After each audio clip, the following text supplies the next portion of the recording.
Hello everyone, I am खुशी। मैं Vinita दिलदीप medical centre से आपका अभिनंदन करती हूँ।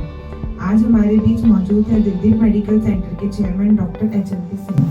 नमस्कार सर, कई सवाल आए थे, उनमें से एक सवाल ये भी है कि अगर पेशेंट्स आए, मरीज आए यहाँ पर चेकअप करवाने और उनको उनकी बीमारियों का पता चले तो फिर उसको कैसे डील करें, उसका इलाज कैसे करवाएं? देखिए, दिलदीप हमारा एक नया वेंचर है जो कि इस टैगलाइन के साथ हमने बनाया है कि गुड हेल्थ फॉर ऑल, अच्छा स्वास्थ्य सबके लिए। और उस टारगेट को अचीव करने के लिए हम ये प्रमोट कर रहे हैं निःशुल्क शिविर, जिससे कि लोग ज़्यादा से ज़्यादा लोग आके अपने शरीर की जांच करा लें। बीमारियां होना एक कॉमन चीज़ है, हर व्यक्ति को बीमारी कोई ना कोई हो सकती है, पर उसको डाइजेस्ट करना, उसका पता लगाना, उसके साथ रहना, ये हमारी प्रॉब्लम को सॉल्व करना जरूरी है। तो मेरी विचार ये है कि we should not be afraid of our disease, we should try कि कैसे भी हमको बीमारी का पता लगे तो हम उसके साथ रहना सीखें। तो उस एंजाइटी को कट डाउन करना, वो भी हमारी तरफ से एक सुझाव दिया जाता है।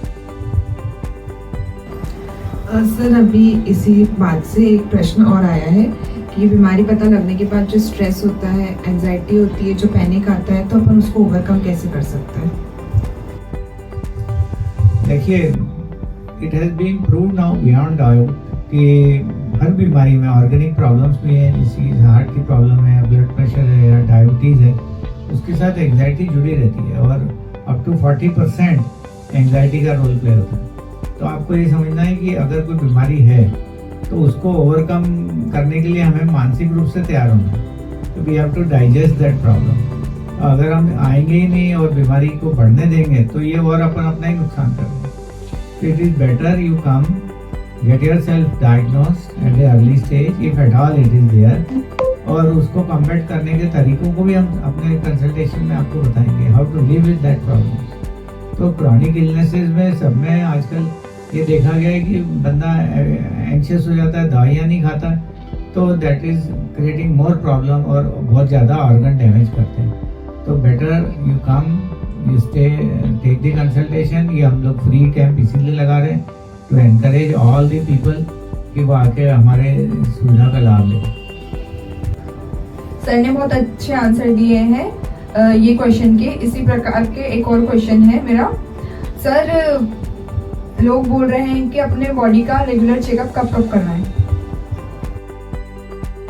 This is an important issue कि कब कब एक रेगुलर चेकअप कराना चाहिए। सो पहला स्क्रीनिंग होती है जब as soon as you are born, जैसे ही बच्चा पैदा होता है तो उसको स्क्रीन किया जाता है और कंजेनिटल इलनेस, जो बर्थ डिफेक्ट्स होते हैं, कोई हार्ट में डिफेक्ट है या कोई ब्रेन में डिफेक्ट है या कोई चलने में डिफेक्ट है, जैसे सेरेब्रल पाल्सी वगैरह, तो उनकी diagnosis at the earliest birth के टाइम पे हो जाती है और उसके प्रिवेंटिव मेजर्स भी लिए जाते हैं। इवन आजकल इन फीटस जब अंदर होता है यूट्रस में, तब भी कुछ टेस्ट किए जाते हैं। दूसरा टाइम है ऐसा जब प्यूबर्टल एज ग्रुप है। प्यूबर्टल एज ग्रुप में क्या है कि when the child is going to the adulthood, तो तब बहुत हार्मोनल डिस्टर्बेंसेस और बॉयज़ और गर्ल्स दोनों में होते हैं।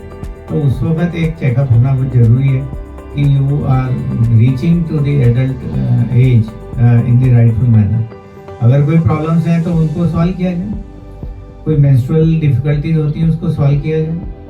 We have all the facilities to solve those issues. इसी प्रकार तीसरा है एट द एज ऑफ 35, जब आप हेल्दी हैं, आप बिजी हैं, आपके पास स्ट्रेस है, आपको वर्क है, but then again you should find time कि मैं हेल्दी हूँ पर let me C my body, कि हम 35 ईयर्स की एज पे चेकअप कर लें। That is more for prevention. फिर है 55 प्लस पे you are getting towards the old age, तो वहाँ पे एक आवश्यक है।